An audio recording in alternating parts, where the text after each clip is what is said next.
रात्री 9 वाजता हर्षित disco party करून घरी परतत होता. तेव्हाच त्याच्या मोबाईलवर एक कॉल आला.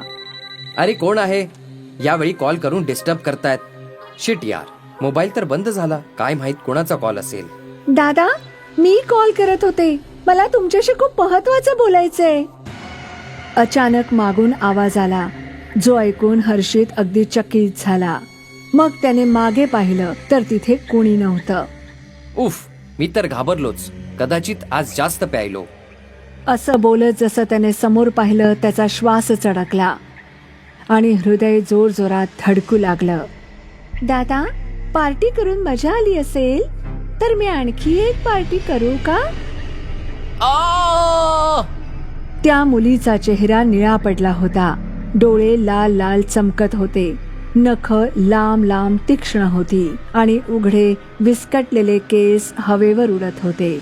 रिधिमा, तू परत कशी येऊ शकतेस? तू तर मेली होतीस. मला काय माहित की मी मेली आहे की जिवंत आहे. मी तर वेडी आहे ना, जिला तुम्ही वेड्यांच्या इस्पितळात पाठवणार होतात. हे ऐकून हर्षित त्याच्या बाईकवरून उतरणार होता. तेव्हाच रिद्धिमाने हाताने इशारा केला आणि त्याची बाईक हवेत वर गेली. वाचवा! काय म्हणालास दादा? मला माफ कर रिधिमा, सोड मला. ठीक आहे, सोडून देते. असं म्हणत रिद्धिमाने त्याची बाईक एवढ्या जोरात जमिनीवर आदळली की तिचे 2 तुकडे झाले. याबरोबरच हर्षितचाही मृत्यू झाला.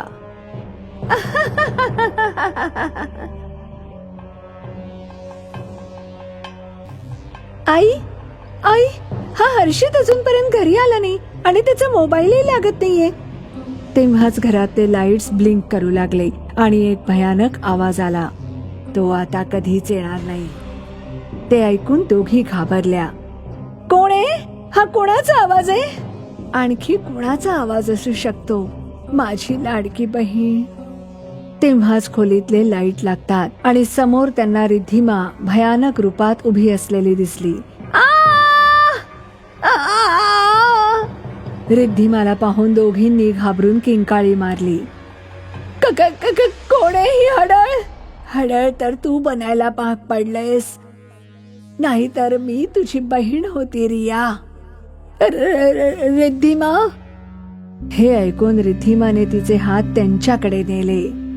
तिची लांब लांब हडळीसारखी नख पाहून दोघी खूप घाबरल्या आणि ओरडत तेथून पळू लागल्या. कुठे पळतेस मम्मी? रिद्धिमाने मागून सुषमाला पकडलं आणि तिच्या मानेवर 2दा वार केले.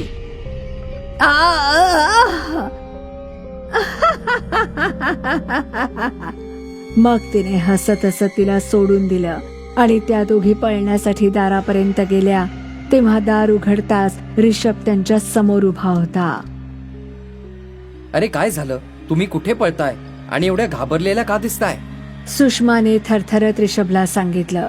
ती रिद्धिमाचा आत्मा आम्हाला मारू पाहतोय. ती परत आलीये. काय म्हणतेस तू? रिधिमाची आत्मा कुठे? दाखव जरा मला. ती पहा, तिकडे. असं म्हणत सुषमाने वळून इशारा केला. तेव्हा तिथे कोणी नव्हतं आणि सगळं बरोबर दिसत होतं. काय म्हणतेस तू? हे बघ, सगळं तर व्यवस्थित आहे. कुठे? पप्पा, आम्ही खरं सांगतोय. तिचा आत्मा आम्ही दोघींनी पाहिलाय. ती खूपच भयानक दिसत होती. तुम्ही दोघी रिलॅक्स व्हा आणि चला आतमध्ये परत चला. इथे कोणी नाहीये. रिषभने दरवाजा बंद केला आणि दोघींना घेऊन हॉलमध्ये आला. तेव्हा खोलीतले लाईट्स पुन्हा ब्लिंक करू लागले आणि रिद्धिमा पुन्हा दिसू लागली. बाबा, या लोकांमुळे माझा मृत्यू झालाय. मी हर्षितलाही मारलं आहे आणि आता या दोघींनाही नाही सोडणार. हे ऐकून दोघी खूप घाबरल्या आणि त्यांच्या डोळ्यातून अश्रू येऊ लागले. तू हर्षितला मारलंस? हो, मारलं. आणि आता सगळं काही तुमच्या तोंडाने पप्पांना सांगा, नाहीतर तुम्हा दोघींनाही मारून टाकेन. मी हे काय ऐकतोय? रिधिमाच्या आईच्या निधनानंतर मी एकटा पडलो होतो म्हणून मी तुझ्याशी लग्न केलं, कारण तुझ्याही पतीचं निधन झालं होतं. तुझ्यासोबत तुझ्या मुलांनाही स्वीकार केलं आणि तू माझ्या मुलीलाच मारून टाकलं का?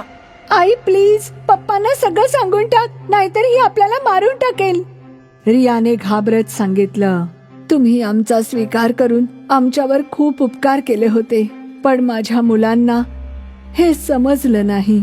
यांना तुमची मुलगी रिद्धिमा आवडत नव्हती आणि हिला तुझ्या घरातून आणि प्रॉपर्टीतून बेदखल करायचं होतं. मी यांना समजावण्याचा प्रयत्न केला, पण यांनी नाही ऐकलं. मी पण नाईलाजाने त्यांना साथ देऊ लागली.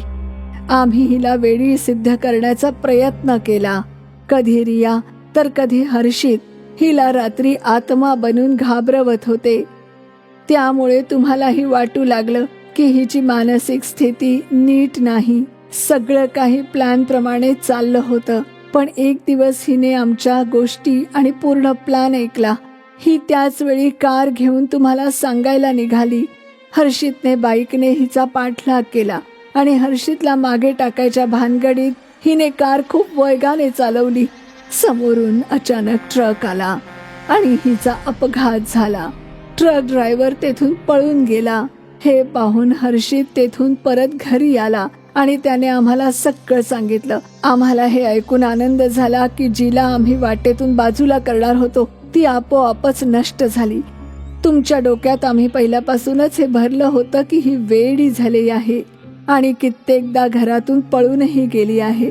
म्हणून आम्ही तुम्हाला हे सांगितलं की ही गुपचूप कार घेऊन घरातून निघाली आणि हिचा अपघात झाला. मी तुम्हा तिघांना आपलं म्हटलं आणि तुम्हाला माझी एक मुलगी सहन झाली नाही. माझ्या मुलांसमोर नाईलाज झाला. एवढं ऐकून रिद्धिमा रागाने म्हणाली, पप्पा मी यांना जिवंत सोडणार नाही. खरा गुन्हेगार तर मी आहे बाळा. मी या लोकांना इथे आणलं नसतं आणि तुला मरावं लागलं नसतं. तू सर्वात आधी मला मार, नाहीतरी मी एकटा जगून काय करू. पप्पा मला तुम्हाला एकटं पाडायचं नाही, म्हणून मी मम्मीला माफ करते, पण ज्यांनी माझी जागा घेण्याचा प्रयत्न केला त्यांना मी सोडणार नाही. एवढं बोलून रिद्धिमाने रियाचे केस धरले आणि तिला घसटत एका खोलीत घेऊन गेली. ऋषभ आणि सुषमा तिला अडवायला मागे गेले, पण ती आत जाताच दार आपोआप लागलं.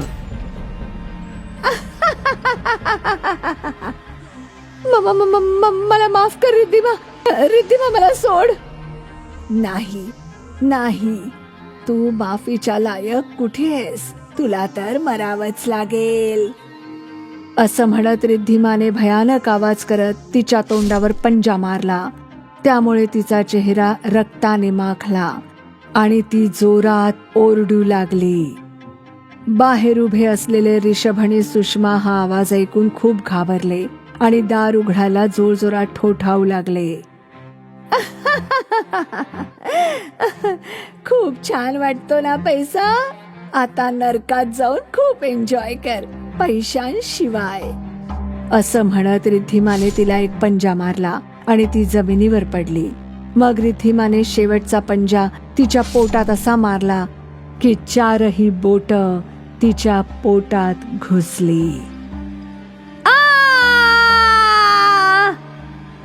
आणि एक जोरदार किंकाळी देऊन रियाच्या तोंडातून रक्त आलं आणि तिने जीव सोडला.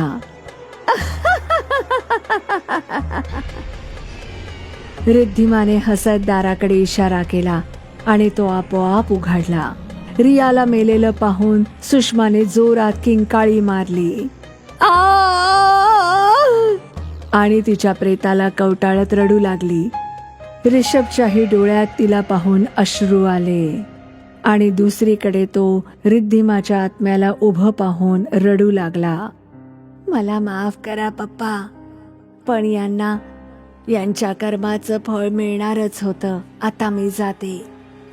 हे ऐकून ऋषभने तिला हात हलवून निरोप दिला आणि मग रिद्धिमा गायब झाली.